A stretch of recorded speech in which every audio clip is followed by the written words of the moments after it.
This is the OTB Television Network.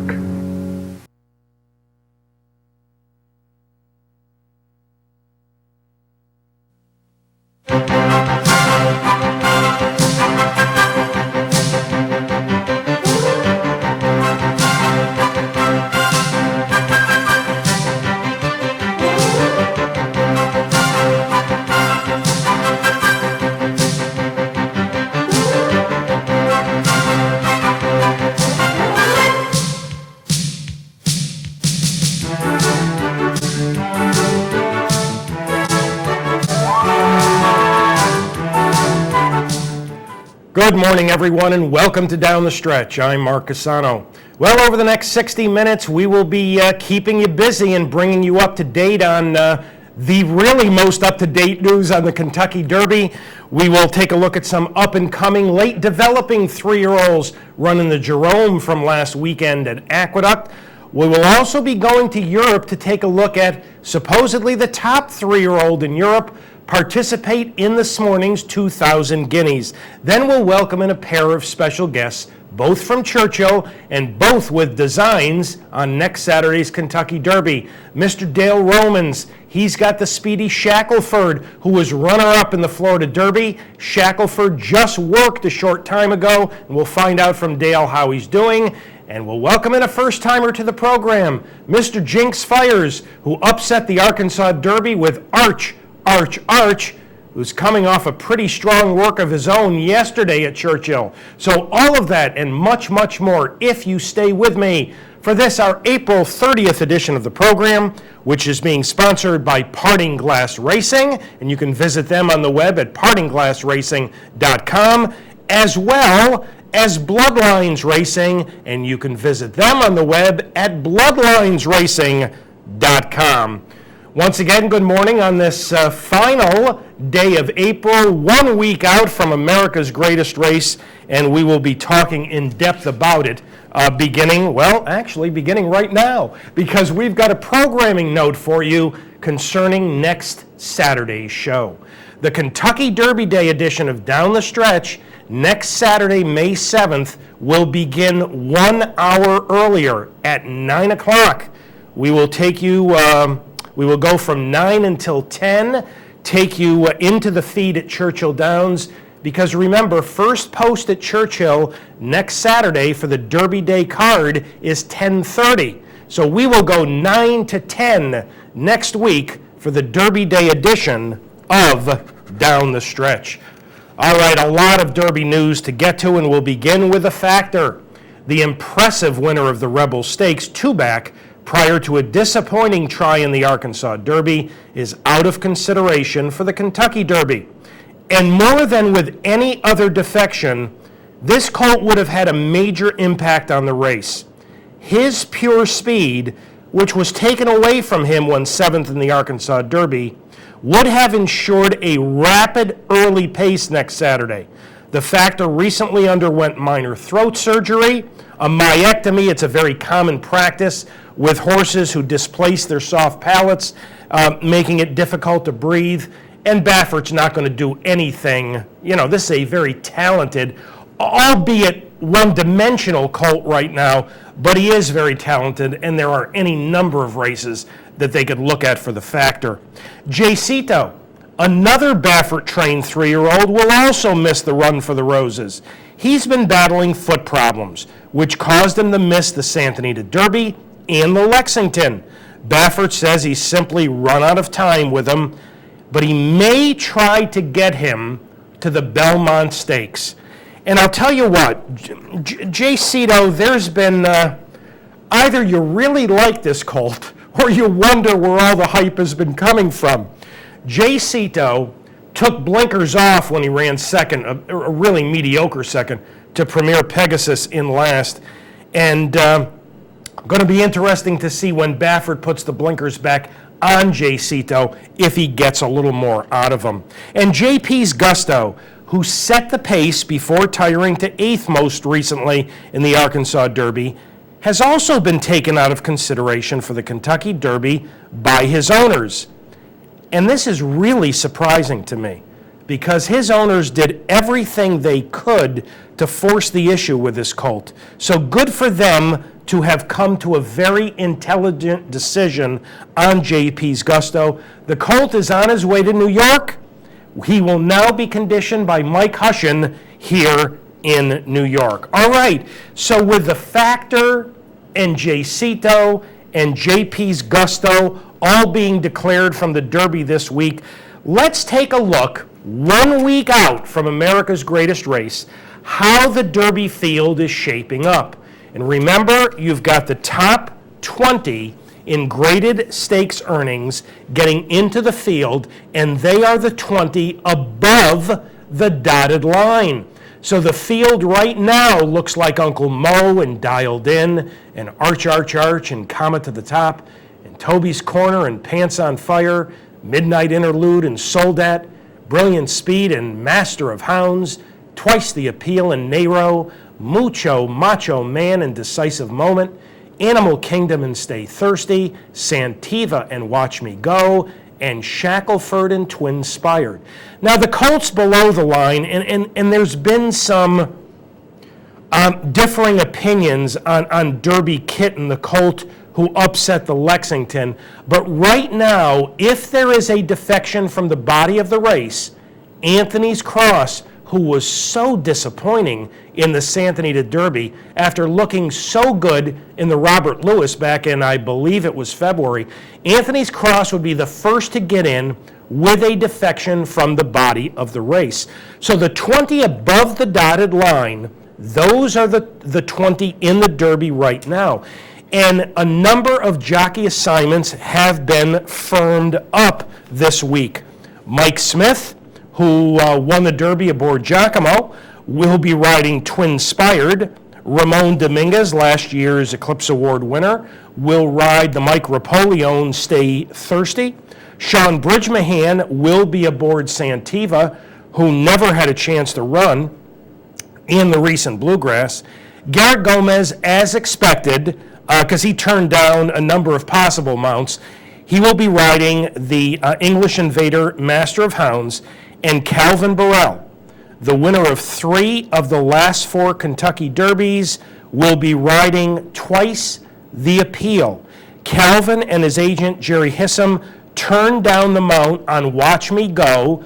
That's the Kathleen O'Connell trainee who ran so poorly in the Illinois Derby. And Calvin will end up on Twice the Appeal. Twice the Appeal work this morning with Calvin aboard, 3/4 in 1:15.3. So Calvin Burrell will have a Derby mount as long as Twice the Appeal stays healthy and happy over the last week.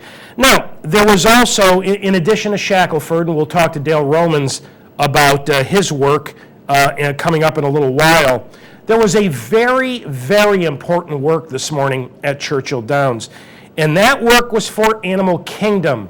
Animal Kingdom, one of the Graham Motion trainees, along with Toby's Corner, going to the Derby. The reason why this work was so critical is Animal Kingdom has never run on dirt, and they wanted to see, they meaning Graham Motion and owner Barry Irwin, they wanted to see how Animal Kingdom would handle the dirt in a workout prior to making a final decision whether or not he would run in the Kentucky Derby.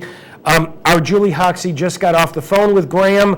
Animal Kingdom worked 3/4 in 13 this morning. They were satisfied, and Animal Kingdom will be going in next Saturday's Kentucky Derby. So that kind of gets you up to date on a lot of what's going on, and of course in the later interviews with Dale Romans and Jinx Fires, we'll be finding out much more about Shackleford and Arch, Arch, Arch as well.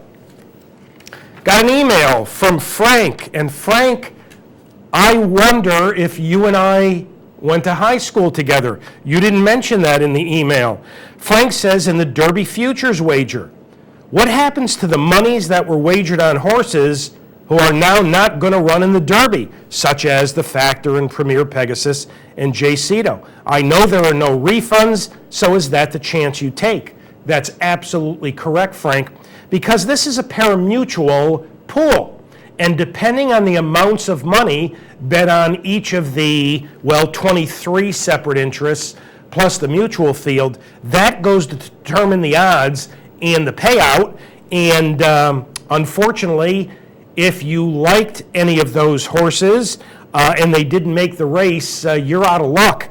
And Frank goes on to say, first time I've ever made any bet in the futures, and fortunately, my horses are still pointing to the race. So Frank, good luck to you next Saturday. Thank you for your email, and thanks to Paul and to Debbie as well.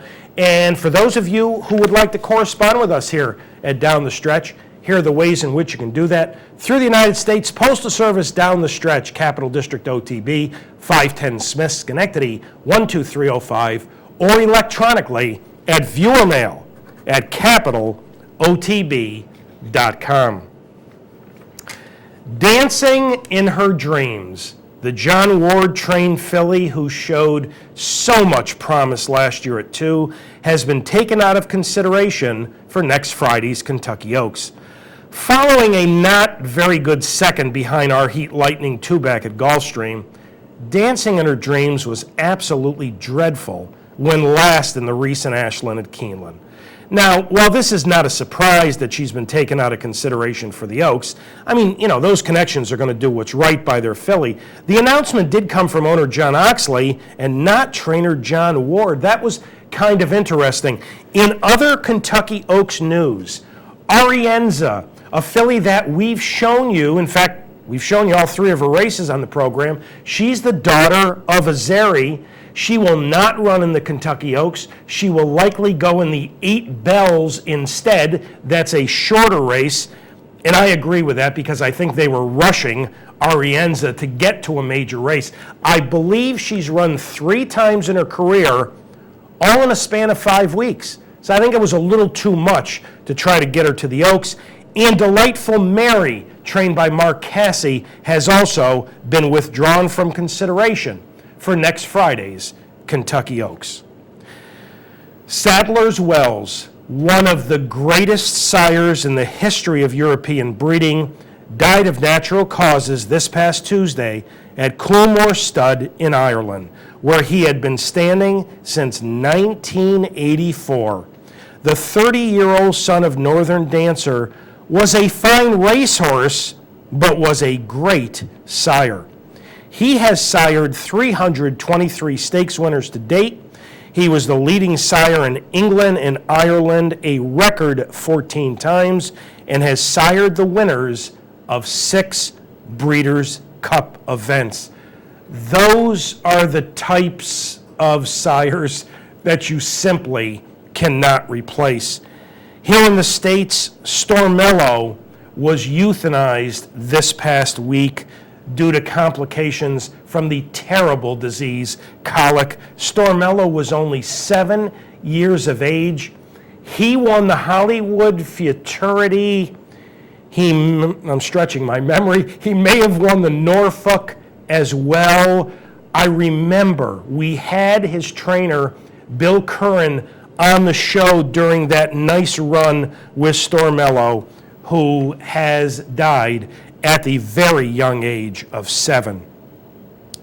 Tom Durkin has stepped down as the voice of the Triple Crown. Tom has called the last 30 Triple Crown races, but due to stress, something we don't often associate with Tom Durkin, he decided to step down. Now, Tom will continue on in his duties with the New York Racing Association. I believe he's got a contract with NYRA through Saratoga 2015, if I'm not mistaken.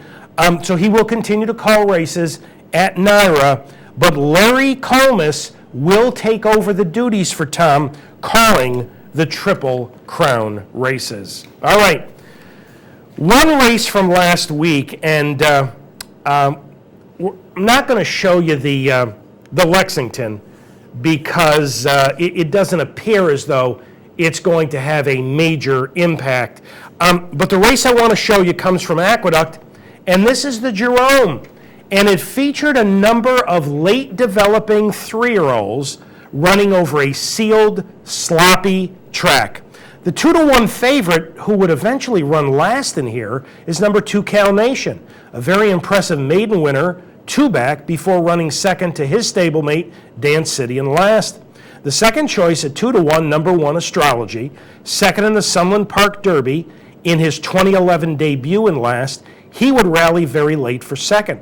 But the winner, the lightest raced member of this field, number 8, Adios Charlie, a very impressive debut winner in last at Gulfstream. Owned in part and trained by Stan Huff, Adios Charlie, a son of Indian Charlie, would sit a good outside stalking trip. But right about now, heading around the far turn, Justin Phillip, number 7, would make a very strong, wide bid for the lead, and he would eventually open the lead. Now, Rajiv Mara, aboard the eventual winner, would wisely decide not to try to run with Justin Phillip at this point. He's going to wait until they straighten away in the lane. Here, Rajiv is going to set him down, and Adios Charlie would rally down along the inside and actually draw away for a 2.5 length score. Now, I've got to temper my enthusiasm a bit simply because of the wet track, but considering that it was only the second start for this colt, I thought that was an awfully nice performance. Adios Charlie, it appears he will go on and contest the Peter Pan at Belmont.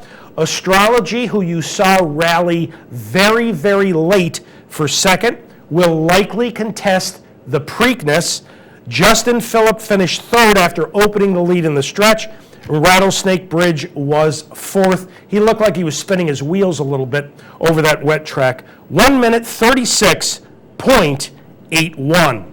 All right, so there was a group of late developing 3-year-olds. And to me, this is always kind of an exciting time of year because, you know, we know what we have for the Derby, and those are the colts who got off to an early enough start to be a major or somewhat major threat at this time of year in the major 3-year-old stakes.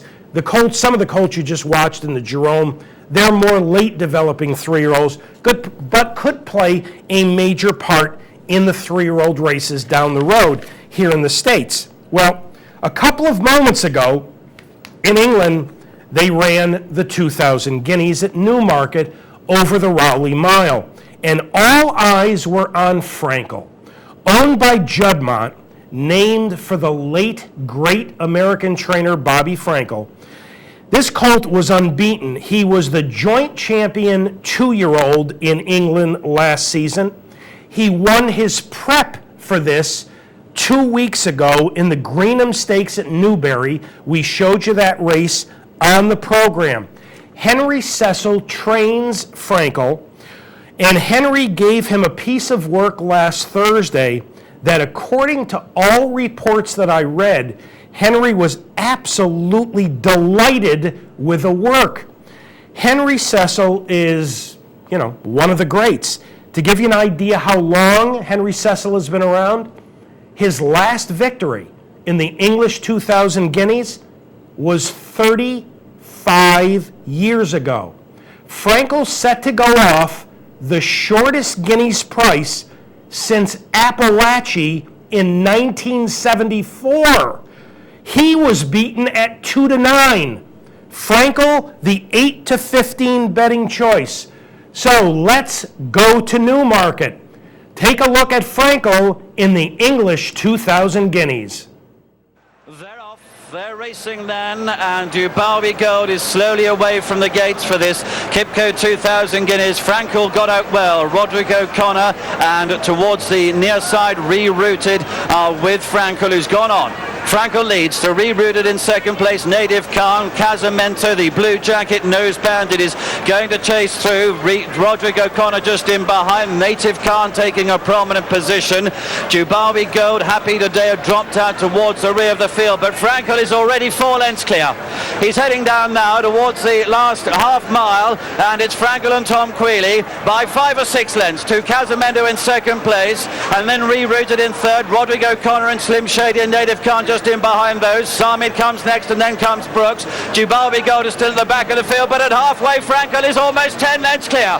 They're heading then down towards the bushes now. Frankel continues to be in a massive lead to Casamento in second place, and then rerouted. Behind that is Parfoot. Dubalbi Gold coming from the back of the field, but at the bushes Frankel is 15 lengths clear. Frankel is heading down towards the last quarter mile. He's making every yard of the running here. Dubalbi Gold and Native Khan have moved into second and third places. Parfoot is behind in third place into the dip. Frankel continues to be in front.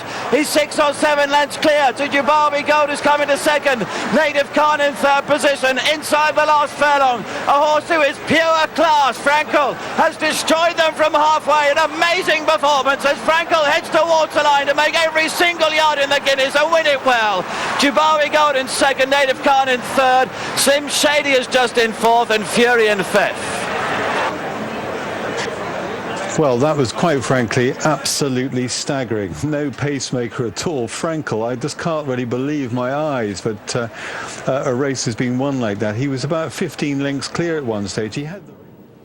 Well, as advertised, Frankel absolutely dominates the 2,000 Guineas over the Rowley Mile.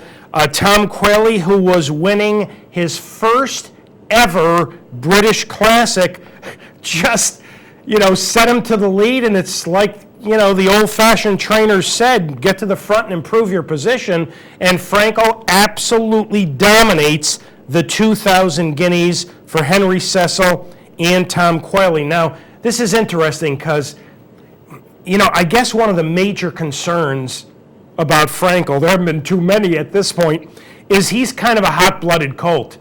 And, when you're going a flat mile, you can kind of get away with that. But his next step will, in all likelihood, be the Epsom Derby.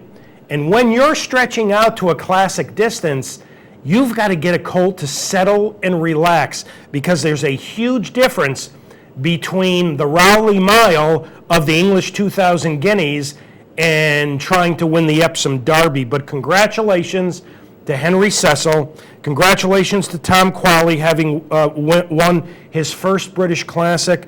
The Juddmonte folks knew they had, or at least they felt they had, a very special colt when they named him after Bobby Frankel, because Bobby meant a great deal to them. And thank you to HRTV for that, and we're glad we could show you the English 2,000 Guineas just a couple of moments after it was run, and Frankel, as the extremely heavy favorite, dominates the English 2,000 Guineas. All right, we are up to our first break on this April 30th edition of the program. Thank you so much for having joined us. When I return, give you a little idea of what's coming up for the rest of the show. Dale Romans will join us from Churchill Downs in a few moments. Dale, the trainer of Shackelford, the runner-up in the Florida Derby at big odds. Shackelford had a very important work this morning at Churchill Downs, and we will find out from Dale how that went. And then a bit later on, Mr. Jinx Fires. He's been around the block a few times, but this will be his first appearance on the show. Jinx is the trainer of the Arkansas Derby hero Arch, who is preparing for next Saturday's Kentucky Derby at Churchill Downs. And Arch had a pretty solid work yesterday over the Downs. So those are our two guests coming up. So I will be back with Dale Romans right after these messages.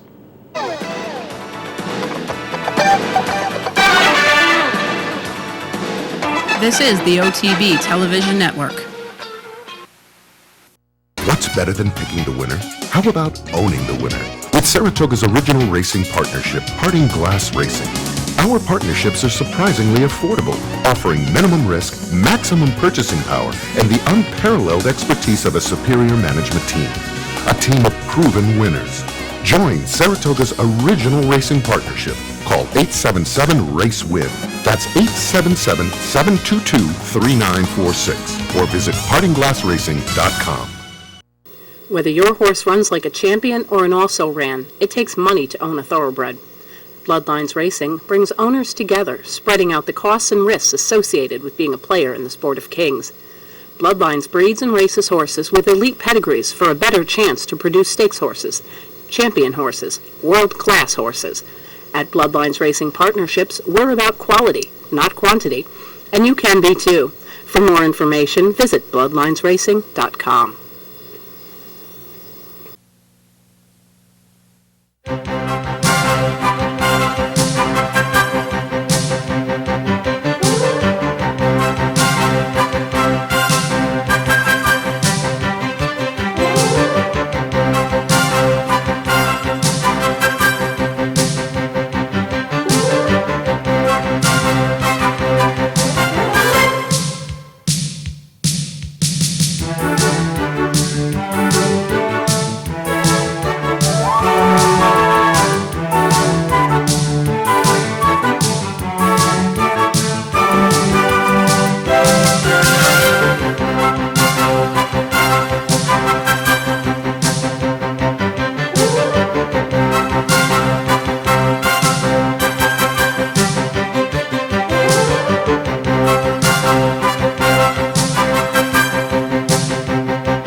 Welcome back to Down the Stretch, everyone. I'm Mark CUSANO. Our first of two guests this morning joins us live via telephone from Churchill Downs. He is the conditioner of the Florida Derby runner-up Shackelford, who worked a little while ago at Churchill Downs. Ladies and gentlemen, joining us live via telephone, Mr. Dale Romans. Dale, Mark CUSANO, welcoming you back to Down the Stretch.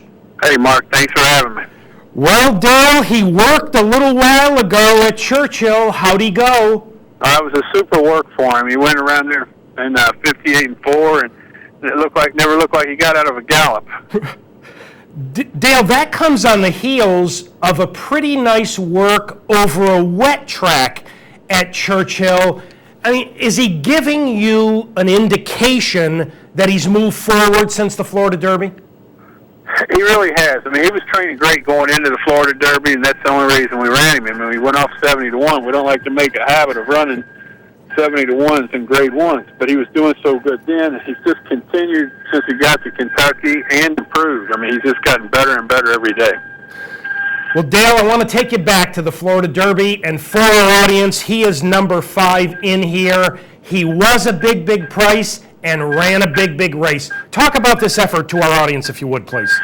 Well, you know, this was a highly regarded field of horses, and it looked like there was quite a bit of speed in the race, but it told Jesus in the paddock to just give him a chance to go to lead. You know, I kind of thought that some of the horses might be trying to get the mile and 1/8, and it may leave the speed might not develop like it looked on paper. And he went to the front. I mean, he did all the work. He was running along there nice and fast, and they got to him a couple of times, and he put everybody away and kind of opened up off the turn. At that point, I thought he was gone. I thought he was going to win, but dialed in just had enough to run him down. Dale, I've always told our audience one of the most important things going 9 furlongs on dirt at Gulfstream, particularly if you're a speed horse, is if you draw too far outside, it can completely take you out of your game. It took you out of your game in the Fountain of Youth, where you drew way outside, but here it appeared you just took the bull by the horns and let him run. Yeah, that's basically what we did. Just let him break sharp, and if he was quick enough to outfoot the other speed, just let him run. Take a long hold and sit there. And I knew he had the stamina about him, and I know he was quick, so we just wanted to take the race to him a little bit, and it worked out in the Florida Derby. Okay, now, Dale, the Florida Derby, 9 furlongs at Gulfstream, favorable to speed horses. The Kentucky Derby, 10 furlongs at Churchill. You know, and I've also mentioned to our audience there really may not be any correlation between a 1.125 at Gulfstream versus a 1.25 at Churchill, and I've used the example of Quality Road recently. Dale, devil's advocate, if Shackelford couldn't last going 9 furlongs at Gulfstream, and here he is digging down and giving everything he has, is he going to be competitive going 1.25 next Saturday? I don't know if you could say he couldn't last. He couldn't. He just couldn't hold off the horse that's going to end up being the favorite for the Kentucky Derby, and they just nipped him in the nose. And if you keep following the tape on that, I don't know what you're seeing, but if he gallops out really strong after the wire, and came, like you said, he came back when he got hooked and fought all the way to the wire and just lost the head bob. So, 1.25, maybe a little slower pace up front, maybe it'd be better for him. Dale, ideal situation. Talk to our audience. Where would you like Shackelford to draw in the field? And ideally, would you like him in front? You want him stalking? What's his best style? I think the perfect scenario would be towards the outside, 12-hole around in that area, and, probably a length in front all the way around. Last year, you came reasonably close with Patio Prado. Have you thought about what would it mean to you? You've been around Churchill, your family's been around Churchill for a long, long time. What would it mean to you to win America's Greatest Race? Well, I grew up in Louisville, and everybody knows that, and I came to my first Derby when I was 9 years old and haven't missed one since. And so it'd be special, but I think it'd be special for any horse trainer. Anybody in this game, wherever you're from, the Derby is the number one race, and that's what everybody wants to win. Dale, before I let you go, one of our viewers sent an email a couple of weeks ago asking about another of your 3-year-olds. What is going on with Black and Beauty? Well, Black and Beauty's just shifting back up to Woodbine. He pulled up at Gulfstream in his last race down there, and I really didn't have an explanation for it. Ken said he just lost all interest in running, and he came back and he trained well. So we took him to Woodbine to run in 150,000. He ran great. He got beat in neck, and I sent him back up there yesterday, and we're going to get him ready to run next weekend. Sounds good. Well, Dale, as always, appreciate your time very much. Keep Shackelford healthy and happy over the last week, and all the best next Saturday with him in the Derby. Thank you. Thanks, Dale. Dale Romans, ladies and gentlemen. And, I hate to say this, in the old days, trainers used to get their horses to Churchill early and get some solid works over the racetrack in them. The more modern trainer has some different views on that.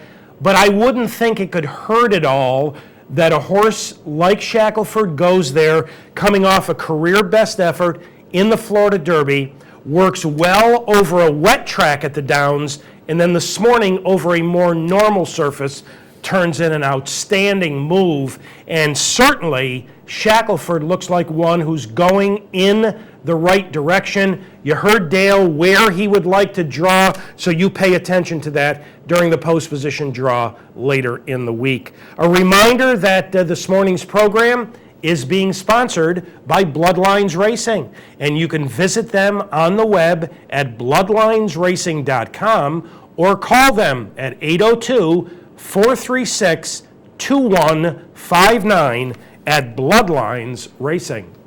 And we're up to our final break on this April 30th edition of the show. When I return, a first-time guest to the program. He's been around the block a few times. Jinx Fires is the conditioner of Arch, the upset winner of the recent Arkansas Derby. And I will be back to talk to Jinx right after these messages.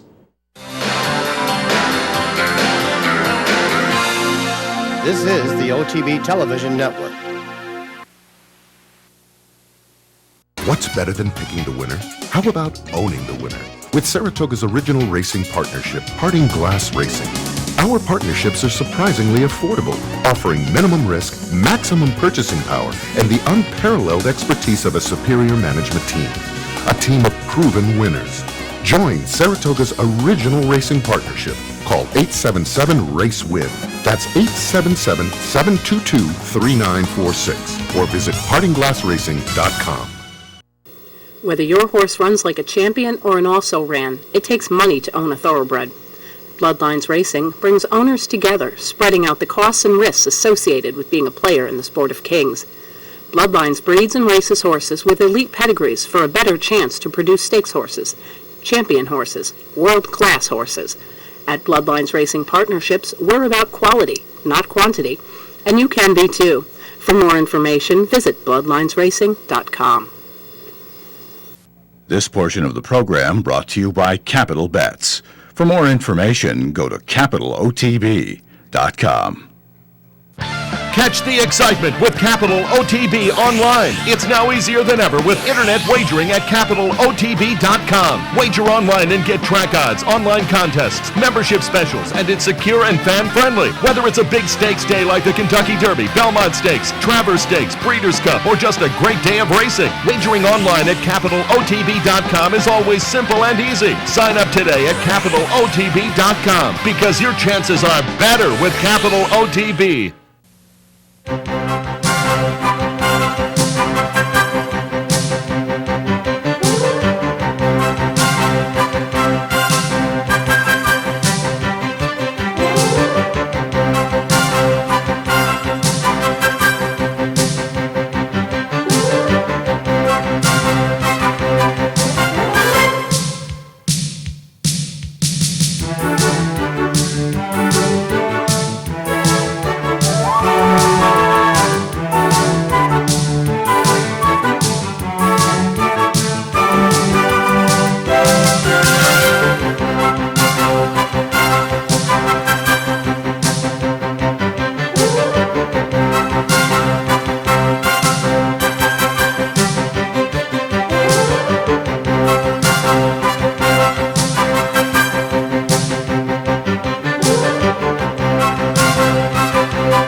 Welcome back to Down the Stretch, everyone. I'm Mark CUSANO. My thanks to Dale Romans once again for having joined us. Final guest this morning, and I'm so pleased to have this young man finally on the program. He upset the Arkansas Derby with Arch, who turned in a pretty fair workout of his own yesterday at Churchill Downs.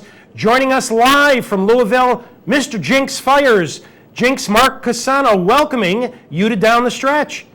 Thank you, Mark. Appreciate that. Jinx, as a first-timer to the program, please tell our audience a little bit about yourself, if you would. Well, I'm 70 years old. I've been training since 1966. Had a trainer's license. I've been on the track since 1959. And I've been in all branches of it pretty much. Exercise boys, grooms, the whole deal, and jockey. I've jockeyed for a while, and then so I've been in a lot of different branches of it, and as an owner also. So, but I've trained for a lot of years, and I usually carry a stable of about 25 horses. And so, anyway, I come to Louisville every summer, and I'm from a family of brothers that I brought on when I got connected with horse racing. I brought them on. There's 9 boys and 2 girls in my family, and so all but one boy has been at the track as a blacksmith, a jockey, outrider, our exercise people, and some capacity. They've all worked there except one boy. So it's been in the blood, it's been in the family for decades, and Jinx, the name Fires, a very familiar one to around racing. Tell our audience about some of your family members who the audience may recognize. Well, first of all, you'll recognize mostly would be Early Fires. Early, he retired a couple of years ago, I think 3 years ago now. He's the 9th all-time leading jockey. Races won. He won 6,740 races, many stakes. He won the New Jersey Derby on In Reality, and he won the Florida Derby on In Reality, and he's been second and third in the Kentucky Derby.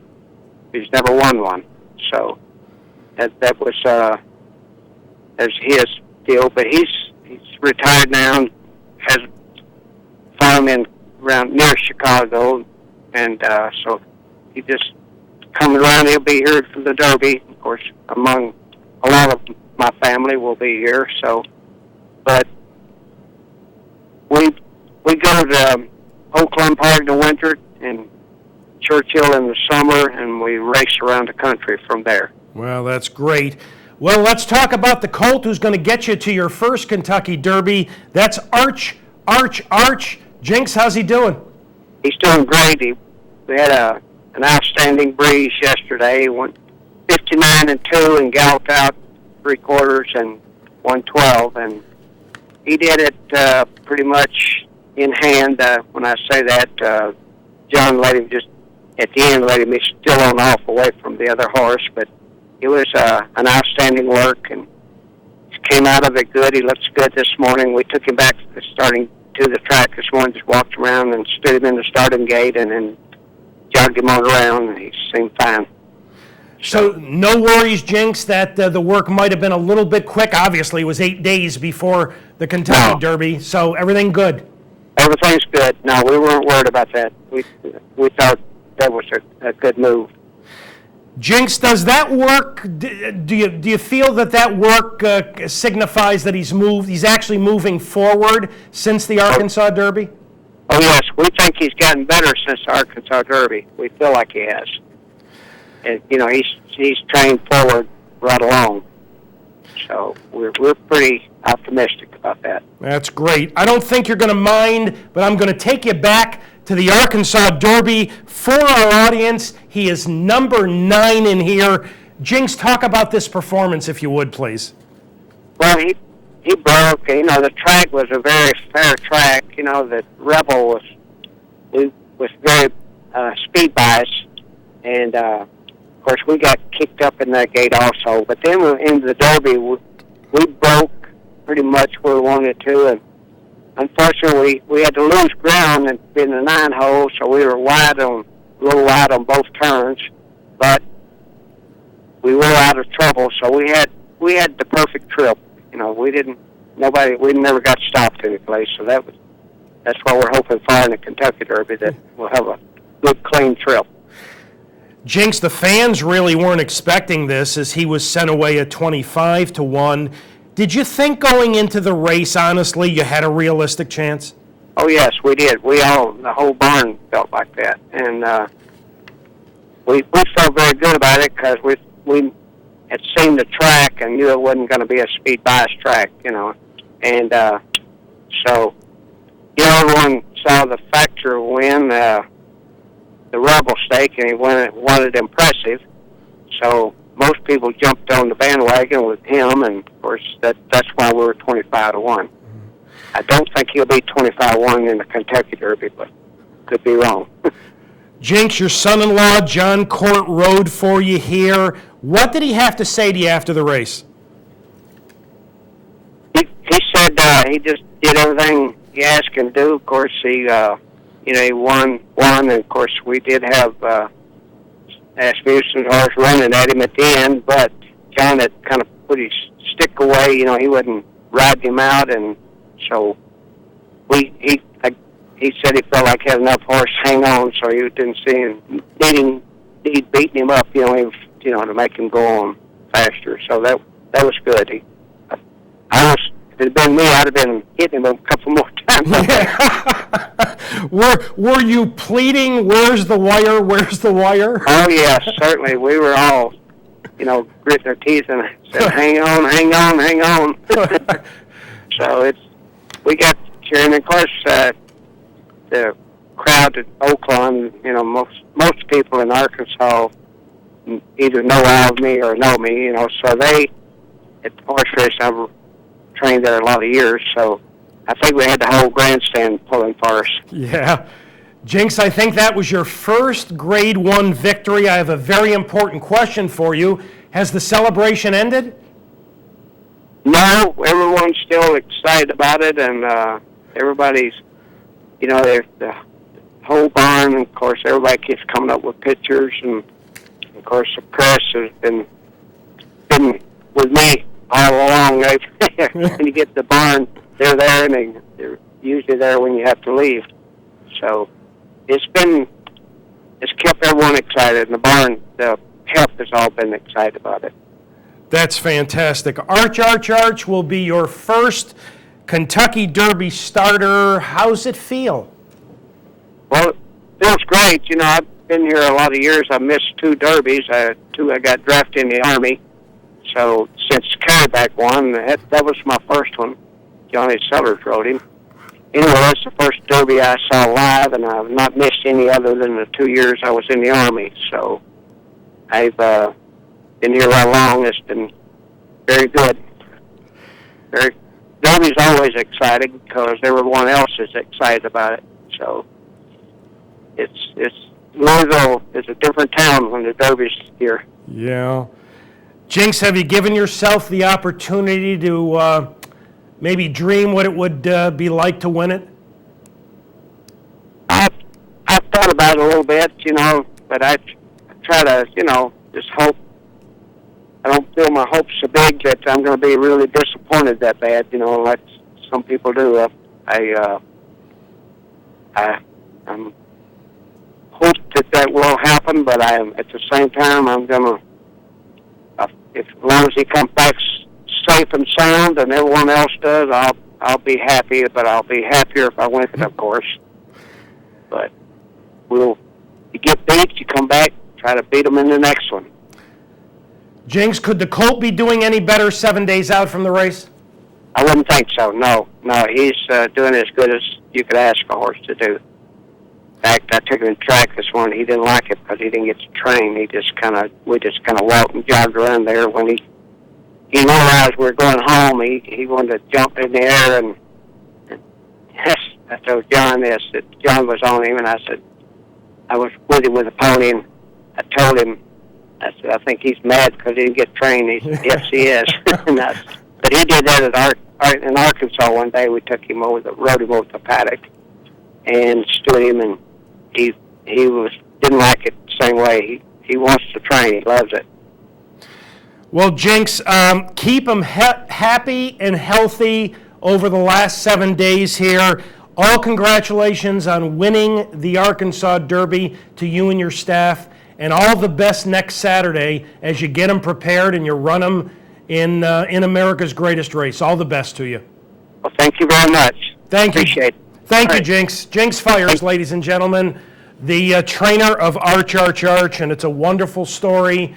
This is a man, as you heard, he and his family have been around the racetrack a long, long time, and hard-working, good horseman who captured his first Grade 1 with the Arkansas Derby, and this has got to be an unbelievably exciting time for Jinx and his family, and all the best. All right, before we wrap it up with you, let's get you caught up on a couple of things. Remember, next Saturday, we will be on early. In fact, we will be on 1 hour earlier. The Kentucky Derby Day edition of Down the Stretch, Saturday, May 7th, will begin at 9 o'clock. We will go 9 until 10. That's when Capital will go to the feed from Churchill Downs, because first post at Churchill on Derby Day will be 10:30. That is one long day of racing on Derby Day. So make sure an hour earlier on next Saturday, I believe, here on the network, prior to us coming on at 9 o'clock, Capital will be showing their Kentucky Derby seminar from later this week at the Teletheater. So that will lead into us at 9 o'clock next Saturday. Want to give you a reminder also, if you would like to reach us here at Down the Stretch, here are the ways in which you can do that. through the United States Postal Service down the stretch, Capital District OTB, 510 Smith, Schenectady 12305, or electronically at viewermail@capitalotb.com. I'd like to thank this morning's sponsors, Parting Glass Racing, and you can visit them on the web at partingglassracing.com, or you can call them at 1-877-722-3946. Tom Gallo and Margaret and all the folks at Parting Glass Racing in Saratoga. And also thanks to our newest sponsor, Bloodlines Racing, and you can visit them on the web at bloodlinesracing.com, or call them in Vermont at 802-436-2159. Time to thank all the folks who helped get this week's show on the air. Pat Peretta directed, Dan Hayes and Pete Persico. We thank them, our associate producer, Julie Hoxie, and special thanks to this morning's guests, Dale Romans, and again, Shackelford, a wonderful 58 and change move this morning at Churchill Downs, and Mr. Jinx Fires, the conditioner of Arch. So some good racing this weekend. Thank goodness Belmont is back and running. It just seems like Aqueduct lasted forever, and it's kind of nice to be back at beautiful Belmont Park. So some good racing over the weekend at Belmont. Opening night at Churchill Downs. There's something different with a 6 o'clock first post. So enjoy all the racing action from coast to coast this weekend here at Capitol. Have a terrific weekend and a wonderful upcoming week. And from all of us here at Down the Stretch, we will see you next week at 9 o'clock.